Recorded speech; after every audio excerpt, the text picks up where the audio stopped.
والذین یؤمنون، اور وہ لوگ جو ایمان رکھتے ہیں ساتھ اس کتاب کے جو آپ کی طرف اتاری گئی، مراد قرآن مقدس ہے، اور ان کتابوں کے ساتھ جو آپ سے پہلے اتاری گئیں، تورات اور انجیل۔ مفتی محمود رحمہ اللہ تعالی نے یہ کارنامہ کیا، علماء دیوبند نے کیا، اور بھٹو کا بھی اس میں دخل تھا، اسی لیے ہمیں اس جہت سے اس سے پیار ہے، باقی ہم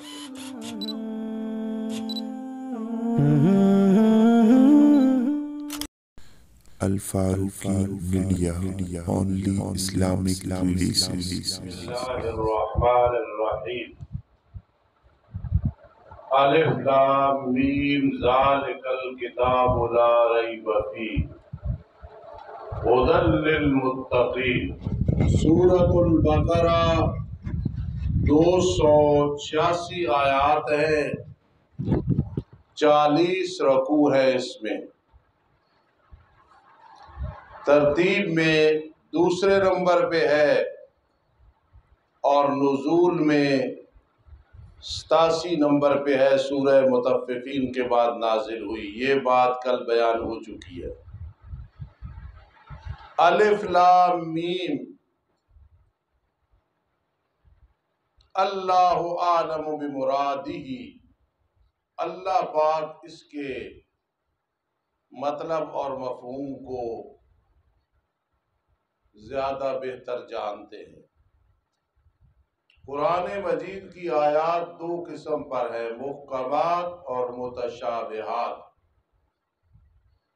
محکمات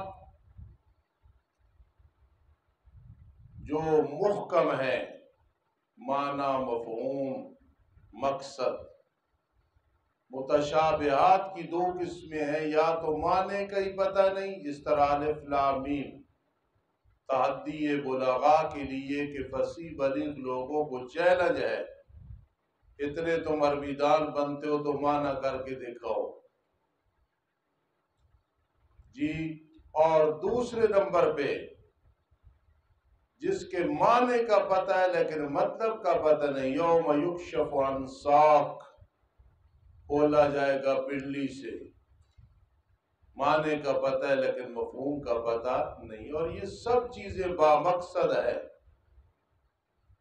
کہ جب تک اللہ نہ بتائے تمہیں پتہ نہیں چل سکتا۔ قرآن مجید فرقان حمید کی 6666 آیات ہیں، ان میں سے 500 آیات ہیں جن میں احکام حکم ملتے ہیں، باقی قصے اور واقعات ہیں، عبرت کے لیے، سبق آموز۔ اس لیے تو یہ حروف مقطعات کے معانی کا پتہ نہیں۔ پھر بعض حضرات کہتے ہیں حضور علیہ السلام کو پتہ تھا، لیکن نہیں، آپ کو بھی نہیں پتا۔ کیوں؟ وما ہوا علی الغیب بضنین، آپ کو کوئی بات اللہ کی طرف سے بتائی جاتی، آپ فوراً امت کو بتا دیتے۔ اس لیے اللہ عالم بمرادی، اللہ پاک ہی زیادہ جانتے ہیں اس کے مطلب۔ تفسیر بیضاوی میں ایک اعتراض ہے، اور زبردست اعتراض ہے، کہ یہ جتنے حروف مقطعات ہیں اگر ایک جگہ اکٹھے ہو جاتے، الف لام میم ہے، نون ہے، قاف ہا یا عین صاد ہے، تو جواب ہے اس سے چونکہ مقصد ہے تحدی بلغاء، فصیح لوگوں کو چیلنج کرنا، تو وہ جو چیلنج کرنا ہے فصیح لوگوں کو، وہ بار بار ہوگا تو اس کا اثر زیادہ۔ اگر ایک ہی رکوع ہوتا تو پھر چیلنج ایک ہی دفعہ ہو جاتا، بس جی۔ میرے آقا علیہ السلام نے فرمایا قرآن مجید کا جو ایک حرف پڑھے تو 10 نیکیاں ملتی ہیں، 10 گناہ معاف ہوتے ہیں، 10 درجے بلند ہوتے ہیں۔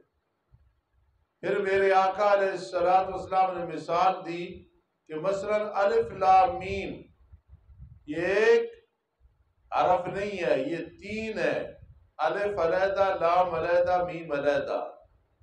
میرے آقا رحمت دو عالم صلی اللہ تعالی علیہ وسلم کی ہر بات میں حکمت ہوتی تھی۔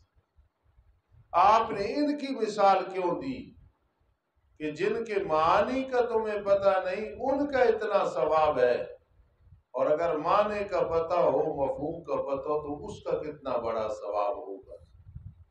بعضوں نے کہا الف سے مراد اللہ، لام سے مراد جبرائیل امین، میم سے مراد محمد الرسول اللہ صلی اللہ علیہ وسلم، لیکن وہ کہنے کے بعد پھر کہا گیا اللہ عالم بمرادہ، اللہ اس کی مراد کو زیادہ بہتر جانتے ہیں۔ ذالک الکتاب لا ریب فیہ، یہ کتاب، ایک اعتراض ہوتا ہے کہ ذالکہ کی جگہ ہاذا ہوتا، ہاذا قریب کے لیے آتا ہے، ذالکہ بعید کے لیے آتا ہے، تلک متوسط کے لیے آتا ہے، ذالک الکتاب ذالکہ کیوں آیا ہے؟ یہ جلالین میں بھی جواب ہے اور جگہ بھی ہے۔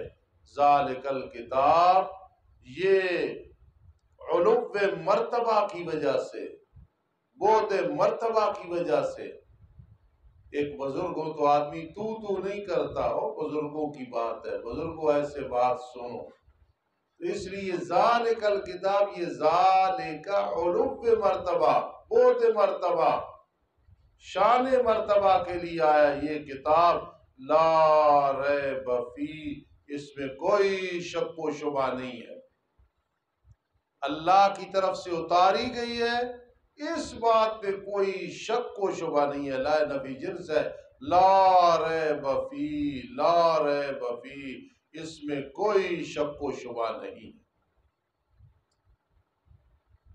سوال پیدا ہوتا ہے کہ اس میں تو شک کرنے والے بڑے ہیں۔ علم معانی کا قانون ہے کہ بعض اوقات منکر کو غیر منکر کی جگہ رکھا جاتا ہے، غیر سائل کو سائل کی جگہ رکھا جاتا ہے۔ مثلا ایک آدمی انکار کر رہا ہے، اسے کہتے ہیں نہیں کرتا، کیا مطلب؟ تھوڑی توجہ کرے، اسے سمجھ آ جائے۔ ایک آدمی سوال نہیں کر رہا، اسے کہا جاتا ہے تیرے انداز سے پتہ چلتا ہے تو سوال کر رہا ہے، تو لا ریب فیہ نہیں ہے شک اس میں۔ یہ مطلب نہیں کہ شک کرنے والا کوئی نہیں، یعنی اگر شک کرنے والے بھی تھوڑی سی توجہ کریں تو ان کا شک نہ رہے۔ قرآن ایسی مضبوط اور ایسی مبین اور ایسی واضح، البین الواضح کتاب ہے، ھدی للمتقین، سراپا ہدایت ہے متقین کے لیے۔ یہ ہدن مصدر ہے، بمعنی ہادی کے، مبالغے کے طور پہ ہدا آیا۔ زید عادل، زید انصاف ہے، زید انصاف تو نہیں ہے، عادل ہے، مبالغتاً کہہ دیا۔ جی امیر صاحب سبق ہے، بھئی سبق نہیں، اتنا یاد کرتے ہیں کہ لوگوں نے نام ہی سبق رکھ دیا، سبق پڑھنے والے، پڑھانے والے۔ ھذا ھدی للمتقین، سراپا ہدایت ہے متقین کے لیے، پرہیزگاروں کے لیے۔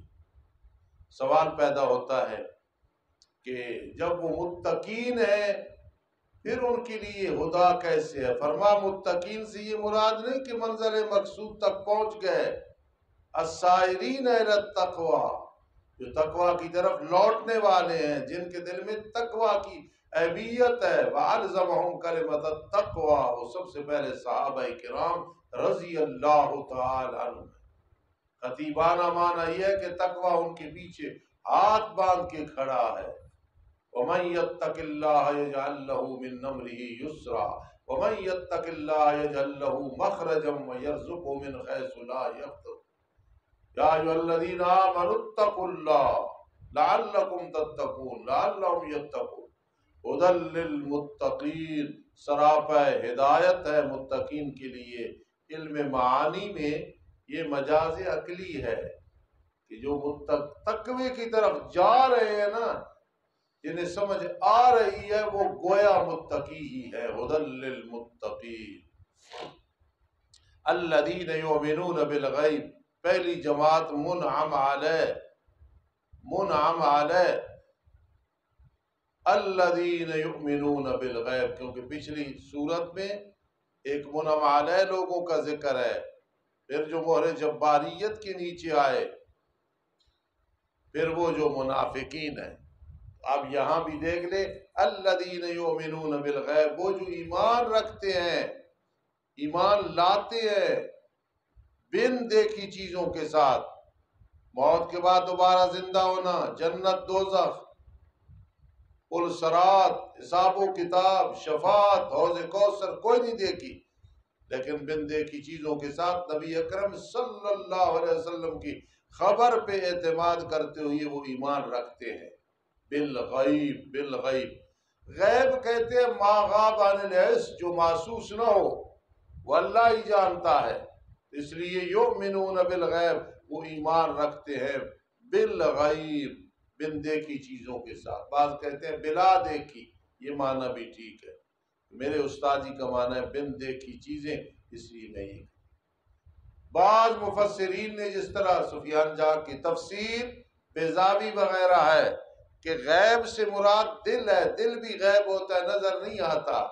اب مولانا مانا کرو الذین یؤمنون بالغیب، جو ایمان لاتے ہیں، تصدیق کرتے ہیں، یقین رکھتے ہیں دل کے ساتھ، زبان کے ساتھ نہیں، جیسے منافقین زبان کے ساتھ رکھتے ہیں، دل کے ساتھ ایمان نہیں رکھتے۔ وَلَمْ تُؤْمِنْ قُلُوبُهُمْ، ان کے دل ایمان نہیں لائے۔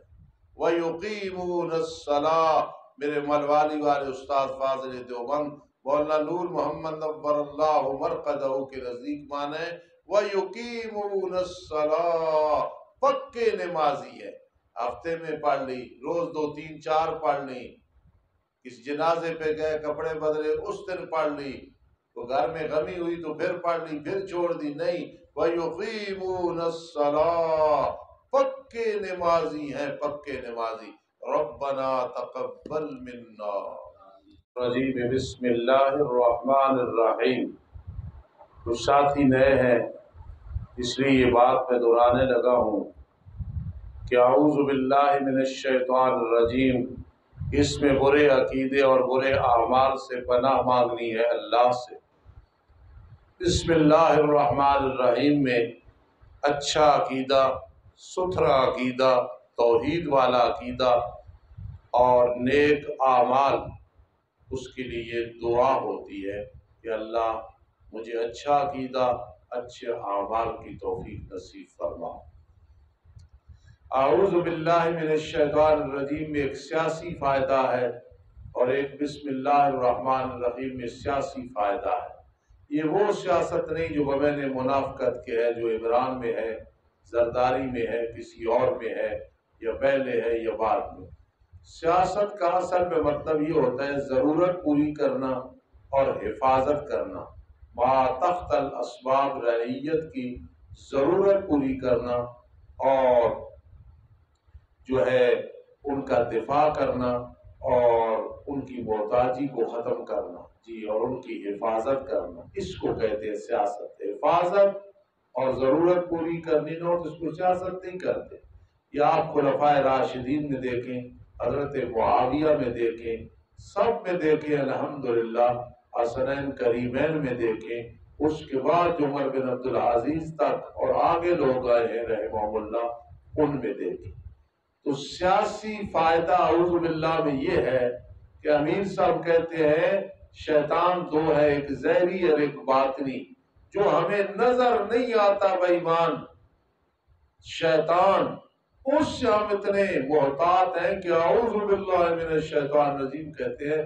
جو ہمیں نظر آتا ہے وہ امریکہ میں بیٹھا ہے یا ایران میں بیٹھا ہے یا پاکستان میں بیٹھا ہے یا کسی بارڈر پہ بیٹھا ہے یا ایجنسی میں بیٹھا ہے، پھر ہم اس کے بارے میں کتنا اللہ سے مانگتے ہو۔ اسی لیے اللہم انا نجعلک فی نحورہم ونعوذ بک من شرورہم فی کل مکان بھی ساتھ کہا کریں۔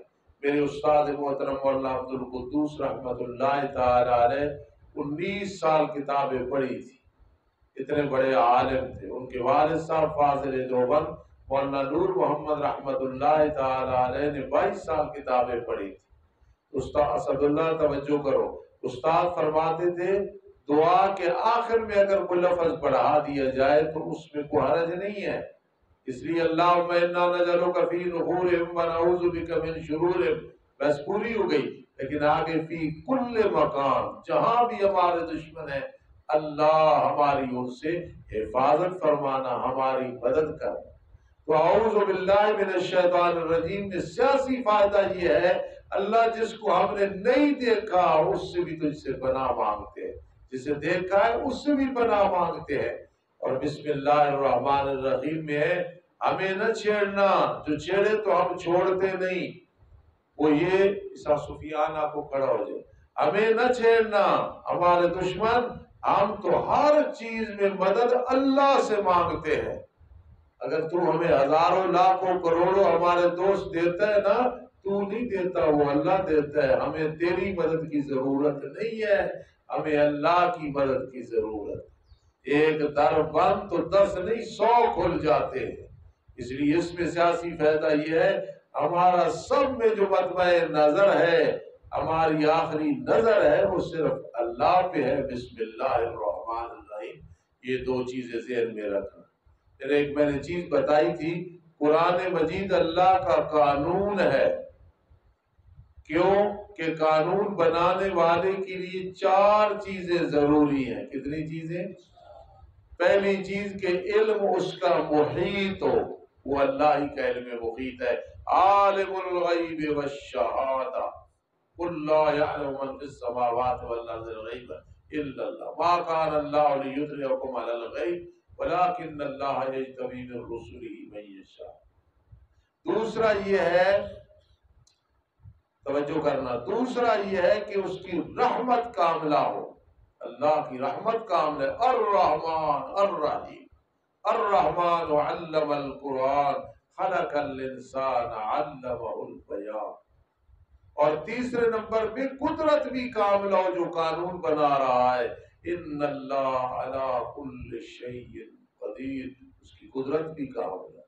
پھر چوتھے نمبر پہ قانون بنانے والا اثر وہ ہوتا ہے ان الحکم الا للہ، جو غیر جانبدار ہو۔ تو اللہ یہ نہیں فرماتا کہ سیدوں کو کچھ نہیں کہنا، نبیوں کی اولاد کو کچھ نہیں کہنا، شرک کرے، کفر کرے، نبیوں کے اصول کو کچھ نہیں کہنا، فلاں جو اتنی چلے لگائے ہیں، تبلیغ کی ہے، دین پڑھایا، کوئی عرض نہیں جو نمازیں رہ جائیں، نہیں، غیر جانبدارا، غیر جانبداری آئے گی، پھر وہ اصل قانون ہوگا۔ تو علم محیط اللہ ہی کا ہے، رحمت کاملہ بھی اللہ ہی کی ہے، قدرت کاملہ بھی اللہ ہی کی ہے، غیر جانبدار بھی اللہ ہی ہے۔ اس لیے یہ قرآن قانون کس کا ہے؟ اللہ کا ہے۔ ضابطہ کس کا ہے؟ اللہ۔ اس کے علاوہ جتنے قانون ہیں وہ انگریز کے ہیں یا ہندو کے ہیں یا اپنی طرف سے بناتا ہے، فحکم الجاہلیت یبغون، چاہے وہ کچہریوں میں تحصیلوں میں رائج بھی ہو چکے ہیں، وہ ہے فحکم الجاہلیت یبغون، وہ سب جاہلانہ قانون ہے۔ ان الحکم الا للہ، امر اللہ تعبدوا الا۔ جی تو ہم پہنچے تھے وَيُقِيمُونَ الصَّلَاةَ، میرے شیخ قاضی شمس الدین علیہ رحمت ترجمہ کرتے ہیں، یواظبون علیہا، ہمیشہ نماز پڑھتے ہیں، مع المحافظۃ علی الشروط والارکان والواجبات والسنن والمستحبات، فرض ہے، واجب ہے، سنت ہے، مستحب ہے، اس کے مطابق نماز پڑھتے ہیں۔ یہ ہے یقیمون الصلاۃ۔ میرے ملوالی والے استاد مانا کرتے تھے، رب جعلنی مقیم الصلاۃ، اے اللہ بنا مینو پکا نمازی، مقیم الصلاۃ پکا نمازی۔ تو وہ یقیمون الصلاۃ، قائم کرتے ہیں نماز کو، یعنی پکے نمازی ہے۔ وَمِمَّا رَزَقْنَاهُمْ يُنْفِقُونَ، میرے بڑے بھائی ہیں قاری صاحب رحمان صاحب درویش، اللہ کے ولی ہیں، حافظہ اللہ تعالی، انہوں نے ایک مولوی سے پوچھا جس میں شرک و بدعت تھا کہ مما اصل میں کیا تھا، تو اس نے آگے کہا کہ خیال کر قرآن سارا ہی اصل ہے، یہ سوال نہ کیا کر اصل کیا ہے، قرآن سارا ہی اصل ہے۔ مما اصل میں تھا من ما، من ما، مما من ما تھا، من تمیزیہ ہے، اور بعض اس سے جو ہم نے ان کو رزق دیا خرچ کرتے ہیں، سبل الخیر، خیر کے راستوں میں خرچ کرتے ہیں۔ ہمارے بھائی ہیں حاجی عطا اللہ صاحب، زرمان فاروقی کے والد صاحب، بہت مخلص اور بڑے نڈر اور عقیدے میں پختہ لوگ ہیں۔ وہ مجھے کہتے ہیں کہ استاد جی میں نے تو سودا کیا ہوا ہے، جب بھی اللہ کے راستے میں دیتا ہوں یقیناً مجھے 10 گنا ضرور ملتا ہے۔ کہتے ہیں میں نے ایک دفعہ خرچ کیا، تھوڑا آیا، میں نے کہا نہیں ابھی وہ نہیں آیا، اللہ نے 10 گنا اس کے عطا کر دی۔ یا ابن آدم انفق علیہ، میرے آقا نے فرمایا، اللہ فرماتے ہیں ابن آدم تو میرے راستے میں خرچ کر، میں تجھ پہ خرچ کروں گا۔ وَمِمَّا رَزَقْنَاهُمْ يُنْفِقُونَ، اور بعض اس سے جو ہم نے ان کو رزق دیا خرچ، یہ نہیں کہ سارا خرچ کر دینا پھر مانگنا شروع کر دینا کہ جی مہربانی کرو میں نے چلے پہ جانا ہے یار کوئی تعاون کر دو، گھر میں کچھ نہیں ہے تعاون کر دو، بلا نہیں، جتنا ہے خرچ کرو لیکن بعض سارا خرچ نہیں کرو۔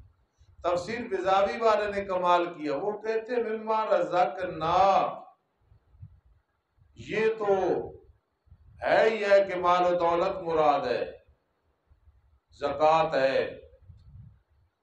جی، اس طرح صدقہ و خیرات ہے، سب کچھ ہے، لیکن وہ کہتے ہیں اس رزقنا سے مراد جو ہم نے معرفت دی ہے، علم دیا ہے تمہیں، اس کو اللہ کے راستے میں پڑھانا، یہ بھی مما رزقناہم ينفقون، یہ جو ہم پڑھا رہے ہیں، یہ علماء پڑھا رہے ہیں، یہ سب مما رزقناہم ينفقون، بعض اس سے کہ ہم نے ان کو رزق دیا خرچ کر۔ ایک آدمی تو کہتا ہے جب عالم خرچ کرتا ہے تو عرش بھی حرکت کرتا ہے۔ پہلی تو یہ بات ہے کہ عرش ایسی کو کچی چیز نہیں ہے کہ حرکتیں کرے، اگر کہیں آتا بھی ہے تو اس سے مراد کنایہ ہے کہ اللہ بڑے راضی ہوتے ہیں، رحمت کرتے ہیں، یا اللہ اس کام میں ناراض ہوتے ہیں، یہ مطلب ہے۔ باقی علماء کے بارے میں خرچ نہیں کرتے، سب علماء سخی ہوتے ہیں اپنی طاقت کے مطابق، کوئی علانیہ کرتا ہے اس کی بھی نیت ہوتی ہے کہ دوسرے کریں، کوئی پوشیدہ طور پہ کرتا ہے اس کی بھی نیت ہوتی ہے کہ اللہ راضی ہو جائے، مخلوق کو چاہے نہ پتہ ہو، اس لیے علماء سخی ہوتے ہیں، سخاوت کا پتہ ہو یا نہ ہو، ظاہراً کریں یا سرراً کریں۔ وَمِمَّا رَزَقْنَاهُمْ يُنْفِقُونَ، اور اس چیز سے جو ہم نے ان کو رزق دیا خرچ کرتے۔ اور والذین یؤمنون، اور وہ لوگ جو ایمان رکھتے ہیں ساتھ اس کتاب کے جو آپ کی طرف اتاری گئی، مراد قرآن مقدس ہے، اور ان کتابوں کے ساتھ جو آپ سے پہلے اتاری گئی، تورات اور انجیل۔ مفتی محمود رحمہ اللہ تعالی نے یہ کارنامہ کیا، علماء دیوبند نے کیا، اور بھٹو کا بھی اس میں دخل تھا، اسی لیے ہمیں اس جہت سے اس سے پیار ہے، باقی ہم پیپلز پارٹی کے نہیں ہیں کہ اس نے مرزائیوں کو اقلیت قرار دینے میں، کافر قرار دینے میں بہت بڑا کام کیا، ساری رات لگی۔ بھٹو کہنے لگا کوئی آسان سی مفتی صاحب دلیل دو، حضرت نے دی کہ دیکھو وما انزل من قبل، اگر کسی نبی نے بعد میں آنا ہوتا تو پھر بعد کا بھی ذکر ہوتا، قبل کا ذکر ہے بعد کا ذکر نہیں ہے، تو اس نے کہا میں مطمئن ہو گیا۔ وبالآخرۃ ہم یوقنون، اور آخرت کے ساتھ وہ یقین رکھتے ہیں، یعنی قیامت کے ساتھ۔ الذین یؤمنون بالغیب ویقیمون الصلاۃ ومما رزقناہم ینفقون، اور چوتھی صفت والذین یؤمنون بما انزل الیک، قرآن، وما انزل من قبلک، تورات، انجیل، زبور وغیرہ، اور آخرت کے ساتھ وہ یقین رکھتے ہیں۔ بعض لوگ یہ اب بھی کہتے ہیں اے جہان مٹھا اگلا کہ نہیں ڈٹھا، اے بڑا میٹھا اگلا کو ہم نے دیکھا ہے۔ مولانا منظور احمد چنوٹی جنہوں نے ختم نبوت کے حوالے سے وہ کام کیا ہے، آج تک اس کی مثال نہیں ہے۔ تو حضرت فرماتے تھے یہ کہنے سے آدمی کافر ہو جاتا ہے، کیوں؟ وَبِالْآخِرَةِ هُمْ يُوقِنُونَ، آخرت کے ساتھ ہمیں یقین ہے۔ ضیاء الرحمان بابا بیٹھا ہے، یہ کہتا ہے ہمیں یقین ہے ایک نہ ایک دن شادی ہو جائے گی، ایک نہ ایک دن۔ اس دن ایک دوست کہہ رہا تھا کہ کئی لوگوں کو بڑی شوق ہوتی ہے شادی کی، جب ہو جاتی ہے تو پھر انہیں یاد آ جاتی فلاں کتاب دہرا لے، فلاں جگہ چلے جائے، تنگ ہو جاتے۔ ایک آدمی نے مولوی صاحب کی تقریر سنی، بیوی اس کی بالکل چھوٹی سی پتلی سی تھی، تو گھر آ کے اس کو اٹھا لیا، تو کہتی ہے آج مولانا نے کیا بیان کیا، کتنے متاثر ہو کے مجھے اٹھا لیا۔ کہنے لگی، وہ کہنے لگا کہ اصل مولوی صاحب نے بیان کیا جو دنیا میں اپنی مصیبت کو خوشی سے اٹھائے اللہ جنت میں اسے حوریں عطا کرے، تو میرے لیے مصیبت ہے اس لیے میں نے اٹھایا۔ تو بابا ضیاء الرحمن جو ہے نا یہ آج تو بڑا تڑپتا ہے، تو کل جب یہ تڑپنے کے بعد اسے سمجھ آئے گی پھر پتہ چلے گا کہ شادی سے پہلے دور اچھا تھا، ذمہ داریاں نہیں تھی، اب تو بڑی ذمہ داریاں۔ ایک آدمی کہتا ہے مجھے یقین ہے اب نہیں تو انشاءاللہ ہو جائے گی شادی، نہیں، وَبِالْآخِرَةِ هُمْ يُوقِنُونَ، آخرت کے ساتھ وہ یقین رکھتے ہیں ایک نہ ایک دن برپا ہونا ہے۔ اذا وقعت الواقعہ لیس لوقعتها کاذبہ، خافضۃ الرافعہ، پست کرنے والی اور بلند کرنے والی، جو کامیاب وہ بلند ہو گئے، دوسرے پستی میں چلے۔ اولئک، علم معانی کے قانون کے مطابق یہ جو اولئک آیا ہے یہ اشارہ ہے پچھلی جتنی چیزیں ہیں ان کی عظمت کی طرف۔ اولئک، یہ جتنے لوگ پیچھے ہیں، اور اس کے کہنے کی وجہ سے اختصار بھی ہے کہ دوبارہ سب دہرانے کی ضرورت نہیں۔ اولئک الموصوفون بما ذکر من الاوصاف، جتنے پہلے موصوفین کا ذکر ہے، چاہے وہ یؤمنون ہو، یقیمون ہو، مما رزقناہم، آخر تک اولئک، یہ لوگ علی ھدی من ربہم، ہدایت پہ ہیں اپنے رب کی طرف سے، یہ جلدی بدلہ مل گیا۔ وَأُولَئِكَ هُمُ الْمُفْلِحُونَ، اور یہی لوگ ہیں کامیاب ہونے والے، یعنی آخرت میں کامیاب ہونے والے یہی لوگ۔ جی، دو فائدے انہیں مل گئے، ہدایت مل گئی دنیا میں، اس جیسی نعمت ہی کوئی نہیں ہے، اور آخرت میں جنت میں جائیں گے۔ تفسیر جلالین میں المفلحون الفائزون بالجنہ والناجون من النار، وہ کامیاب ہونے والے جنت کے ساتھ اور پناہ حاصل کرنے والے دوزخ سے۔ چند چیزیں ہیں تفسیر جواہر القرآن کے حوالے سے، وہ ذرا سن لیں، اور یہ بات بھی سنیں، ہمارا بھی مطالعہ ہے، لوگوں کا ہم سے زیادہ مطالعہ ہے، اپنی لائبریریوں میں ساری تفسیریں رکھنا، لیکن اگر جواہر القرآن نہ ہوئی تو سمجھنا کام ادھورا ہے۔ یہ سید التفاسیر ہے جواہر القرآن، اس میں تمہیں روح المعانی بھی مل جاتی ہے، کبیر بھی مل جاتی ہے، ابو سعود بھی مل جاتی ہے، فخر المحیط بھی مل جاتی ہے، بیضاوی اور جلالین بھی مل جاتی ہے۔ اس لیے تفسیر جواہر القرآن سید التفاسیر ہے۔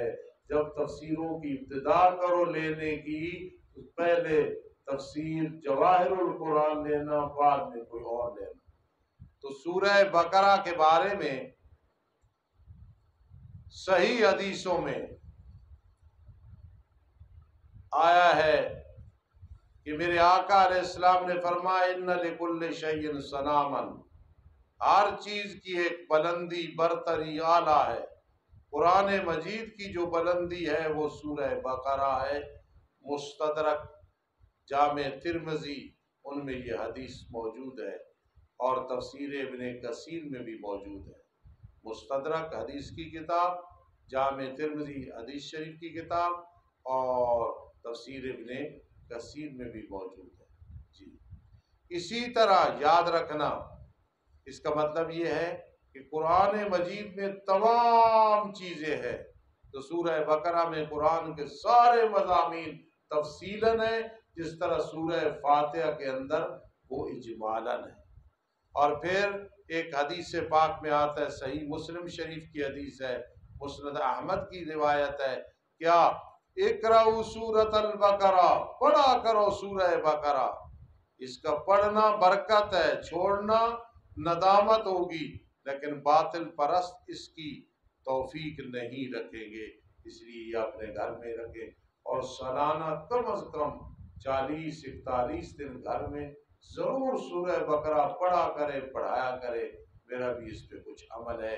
کل انشاءاللہ یہاں سے چلیں گے آگے۔ ان الذین کفروا، آج میرے لیے خوشی بھی ہے، میرے کلاس فیلو اور میرے دینی لحاظ سے وہ بھائی کے بھائیوں سے بھی آگے ہے، مولانا محمد حافظ صدیق رحمانی مدظ اللہ علی فتح جنگ میں ہے، ان کا بیٹا مولانا حذیفہ پہلے بھی یہاں پڑھتا رہا، اب پھر وہ تشریف لایا ہے، تو عالم و سالم و مرحبا۔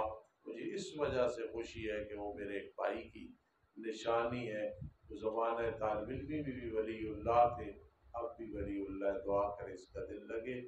اور یہاں یہ اس سال چونکہ میں سراجی خود پڑھا رہا ہوں، یہ پڑھے۔ دوسرے نمبر پہ مولانا زبیر صاحب آئے ہیں، وفادار شاگردوں میں ہیں، امتحان دے رہے ہیں، دعا کرے رب کائنات انہیں بھی کامیاب فرمائے۔ اور بھی جتنے ساتھی بیٹھے بھائی سب کو اللہ پاک عالم بعمل، مقرر بعمل، مدرس بعمل بنائے۔ جتنے ساتھی امتحان دینے کے لیے گئے ہیں دعا کرو اچھے نمبروں میں پاس ہو جائے۔ الحمدللہ رب العالمین والعاقبۃ للمتقین والصلاة والسلام علی رسول محمد وآلہ واصحابہ اجمعین۔ اللہم فقہنا فی الدین، اللہم وفقنا لخدمت الدین، اللہم استر عوراتنا وآمن روعاتنا۔